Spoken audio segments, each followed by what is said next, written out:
So এইগুলো আসলে আওয়ামী লীগের আমলে হতো, এক একটা ইস্যু এসে নানান কিছুকে এখানে ধামাচাপা দেওয়া হতো। আমরা শুনতে পাচ্ছি নানানভাবে নতুন দল আসছে, নতুন দলের রাজনীতি এখানে আমরা দেখতে পারবো, কিন্তু প্রশ্নটা হচ্ছে সেই নতুন দল কাদের প্রতিনিধি হয়ে রাজনীতি করে? হ্যাঁ, এটাও কিন্তু বলা দরকার যে আওয়ামী লীগের আমলে জনগণ যতটা নির্যাতন নিপীড়নের মধ্যে ছিলেন, ডেফিনেটলি সেটার একটা মানে একটা জায়গায় এসে কিছুটা আমরা স্বস্তি পেয়েছি। এটা সরকার যখন ক্ষমতায় বসলো, মানে 5 আগস্টের পরেই তো তাকে ক্ষমতায় বসানো হলো।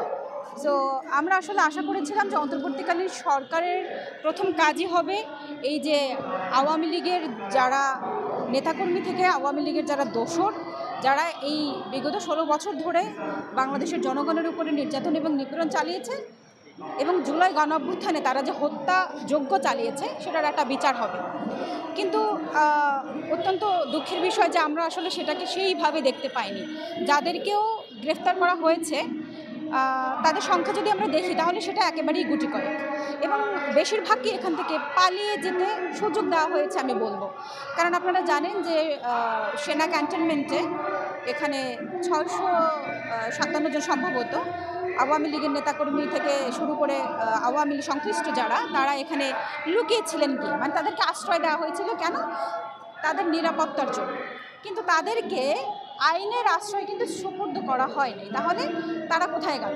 তাদেরকে আমরা নানানভাবে দেখতে পাচ্ছি যে ভারতে গিয়ে পালিয়ে আছেন। তাহলে এখন ওই ক্যান্টনমেন্টে কারা ছিলেন আর কারা ভারতে পালিয়েছেন এই বিষয়টা তো আমাদের কাছে পরিষ্কার না।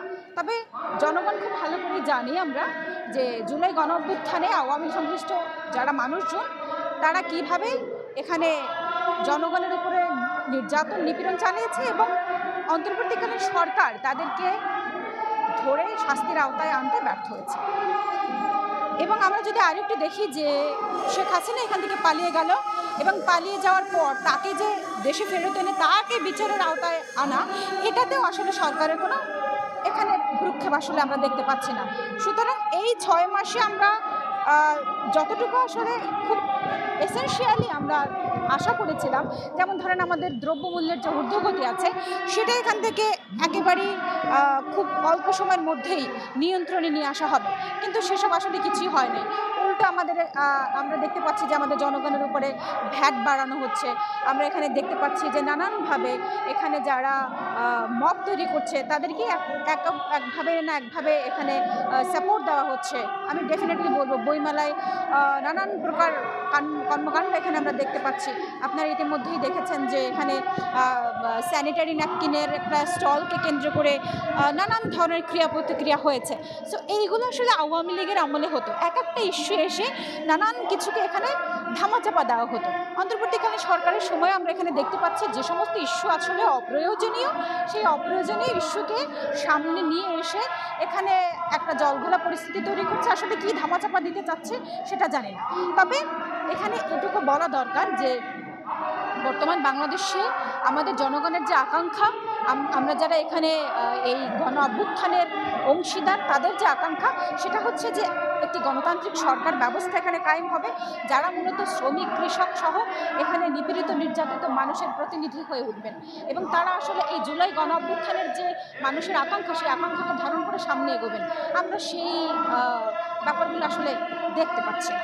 হ্যাঁ, এটাও কিন্তু বলা দরকার যে আওয়ামী লীগের আমলে জনগণ যতটা নির্যাতন নিপীড়নের মধ্যে ছিলেন, ডেফিনেটলি সেটার একটা মানে একটা জায়গায় এসে কিছুটা আমরা স্বস্তি পেয়েছি। এটা জুলাই গণঅভ্যুত্থানের মধ্য দিয়ে অনিবার্যই ছিল, কিন্তু যেগুলো আসলে এখানে জনগণের আকাঙ্ক্ষা ছিল সেই আকাঙ্ক্ষার বাস্তবায়ন এখানে হয়নি। সামনে একটি নির্বাচন হবে, এখন সেই নির্বাচন কবে হবে সেটা আমরা জানি না, এখনো পর্যন্ত তো তফসিল ঘোষণা করা হয়নি। ফলে সেই নির্বাচনে কারা অংশগ্রহণ করবে কারা অংশগ্রহণ করবে না এবং তাদের আসলে এখানে এজেন্ডা কী হবে সেইগুলো খুব একটা পরিষ্কার এখনো পর্যন্ত নয়। কাজেই আমরা আসলে সময়ের উপরেই এখানে ছেড়ে দিতে বাধ্য হচ্ছি যে আসলে আগামীর অবস্থা মানে আগামীতে বাংলাদেশের রাজনৈতিক অবস্থা কেমন হবে। তবে হ্যাঁ, এটা এখানে বলাই দরকার যে বাংলাদেশের রাজনীতি কোন দিকে যাবে সেটা আসলে এখানে বিগত বছরগুলোতে যারা রাজনীতি করেছেন, ইভেন এই 16 বছর ধরে যারা এই ফ্যাসিস্ট শাসনের বিরুদ্ধে লড়াই লড়েছেন তাদের উপরে অনেকটা নির্ভর করবে। এখানে আমরা শুনতে পাচ্ছি নানানভাবে নতুন দল আসছে, নতুন দলের রাজনীতি এখানে আমরা দেখতে পারবো। কিন্তু প্রশ্নটা হচ্ছে সেই নতুন দল কাদের প্রতিনিধি হয়ে রাজনীতি করবেন? তারা ছাত্রদের প্রতিনিধি হবেন, তারা শ্রমিকের প্রতিনিধি হবেন, নাকি তারা এখানে যারা এই লুটপাটের রাজত্বকে এখনো পর্যন্ত বহাল রেখেছে, এই যে ব্যবসায়ী শ্রেণী যারা এখানে সিন্ডিকেটের মধ্য দিয়ে এখনো পর্যন্ত এই দ্রব্যমূল্যের ঊর্ধ্বগতিটাকে বহাল রেখেছে, তাদের প্রতিনিধি হবে? এটা তো আসলে আমরা ভবিষ্যতে দেখতে পারবো।